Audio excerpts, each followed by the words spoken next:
Bishan tobnaad waxa ay dunidu ugu astaysan tahay Bisha ka Wacyigelinta cudurka loo yaqaan Breast Cancer-ka oo ah kansarka ku dhaca horaadada amaba naasaha oo ku badan haweenka. Cudurkaasi oo khatar weyn ku haya taranka aadanaha ee adduunka.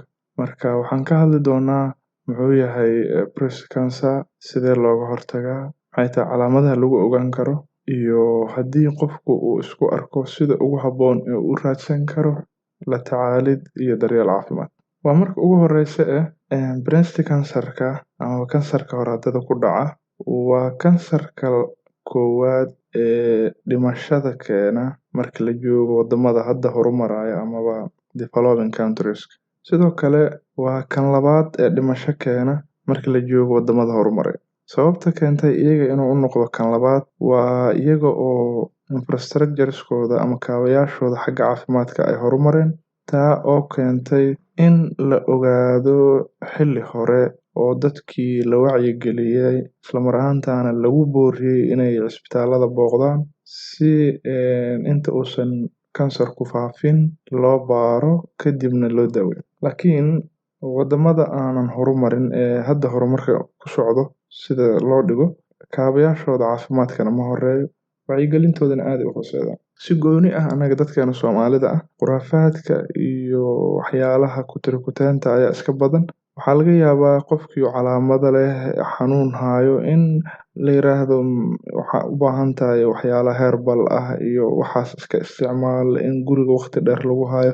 Waqti markii la hayo kadibna in cisbitaalka la keeno mar xeere iyo fandhaal kala dhaceen.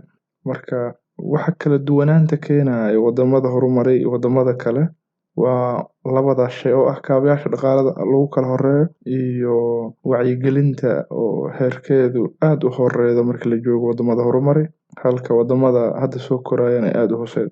Breast cancer-ka amaba kansarka horaadada ku dhaco wax badan waa laga yaqaanaa, wax badanna lagama yaqaano. Marka si kaleeto loo dhaho exactly wuxuu kala siman yahay kansarada kale. Ma jirto shay la dhihi karo shaygaas kaligiis ama keena amaba shaygaas qaabkaas iyo qaabkaas u keena. Laakiin wuxuu leeyahay waxa la dhaho risk factors, waxyaalo inuu kansarka naasaha yimaado contribute gareyn karo oo qayb ka qaadan karaa jiro oo qofka lagula taliyo. Iyo waxyaalo waxaa jiro qofka haddii uu qaato ama isticmaalo ama sameeyo keeni kara inuu ka badbaado.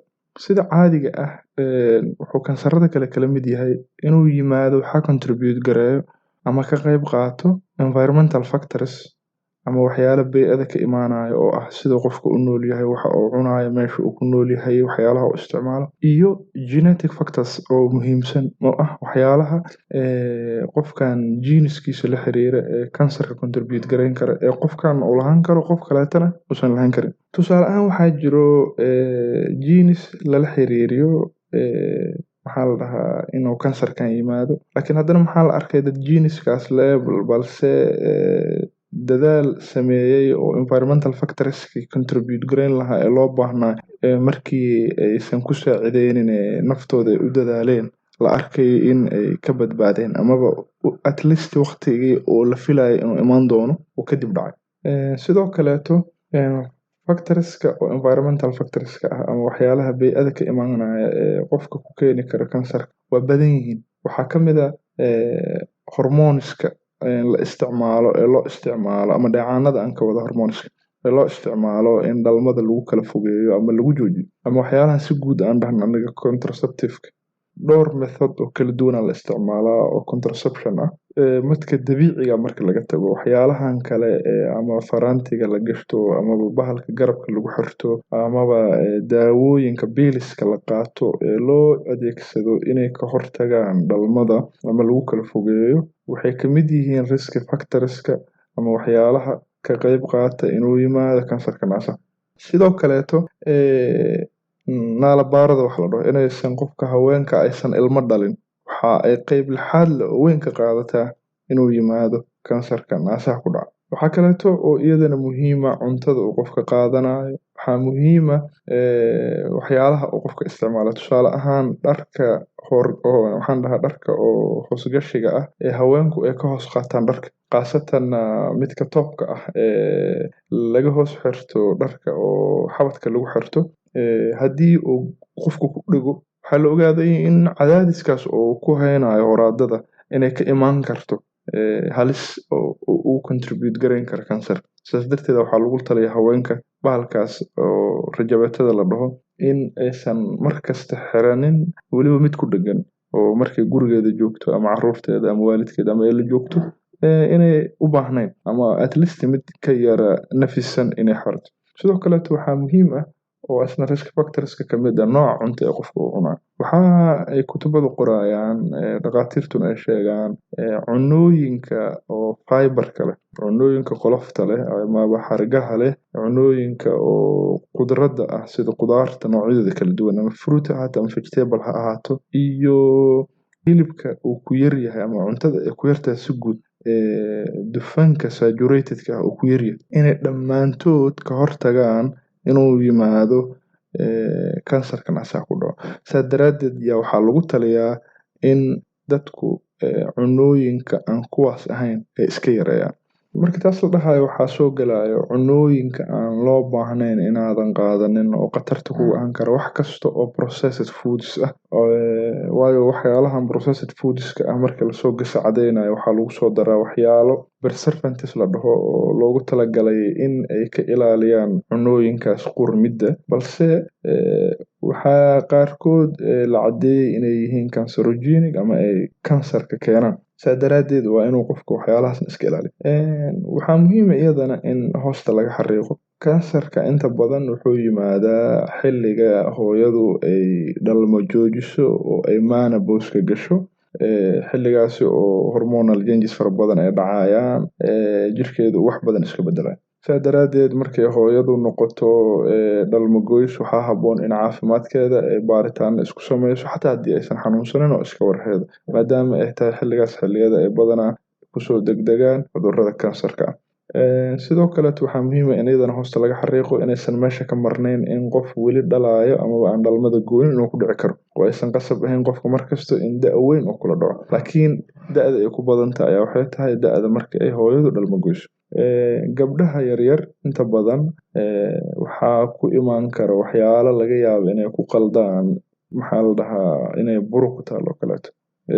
Tusaale ahaan gabdhaha yaryarka ah markii uu ama caadada ay ku dhacdo ama maxaa la dhahaa gabar aan hore u guursanin intay guursato ay uureysato amaba markii naasaha ay caano keenaan, kulligood waxaa ka imaan kara inuu barar yimaado, xanuun inuu yimaado naaska ku imaanayo, waxaasna ay cabsi badan geliso. Marka waxaa la rabaa in gabdhaha laftooda ogaadaan waxaa jirta wax la dhaho fibrocystic diseases oo ku badan gabdhaha yaryar ku badan. Fibrocystic diseaseskaasu waxay ku dhici karaan naaska labada shay uu ka samaysan yahay. Horaadadu waxay ka samaysan yihiin qayb caanaha soo saarta oo glandular party ah oo dhexda ku jirto iyo baruur ku daxaaran. Marka labada meel bay ku dhici karaan, iyo ductiska amaba tubooyinka caanaha qaado. Intaasba waxaa ku dhici karo fibrocystic diseaseska oo kala duwan. Qaar waxay ku dhacaan epitheliada oo ductiska, qaar waxay ku dhacaan fatiska ku dhacaan, qaar waxay ku dhacaan glandular party-ga laftiisa. Laakiin overall waa wax benign ah, kansar ma ahan. Qaarkood sida papillomada oo kaleeto oo ductiga ku dhaceedo waxay keeni kartaa xataa discharge amaba inuu dheecaan naaska ka yimaado, dheecaan weliba dhiig leh, waana kan ugu badan ee keena dheecaanka dhiigga leh. Laakiin haddana kansar ma ahan.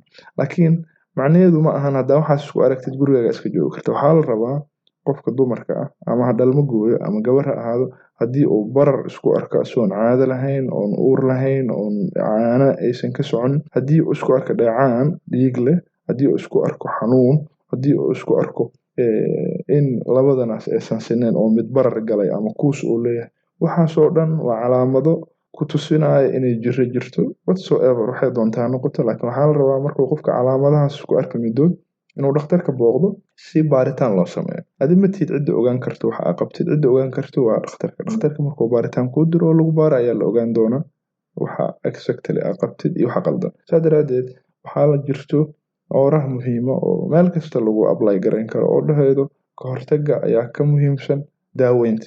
Saa daraadeed waxaa habboon in qofku uu raadsado kahortag inta uu raadin lahaa daaweyn. Kahortaga maxaa kamid ah? Kahortag waxaa kamid ah adigoo aan waxba qabin in aad baaritaan isku sameyso markii aad tusaale ahaan hooyadu ay dhalmo gooydo oo kale inay baaritaan guud marto.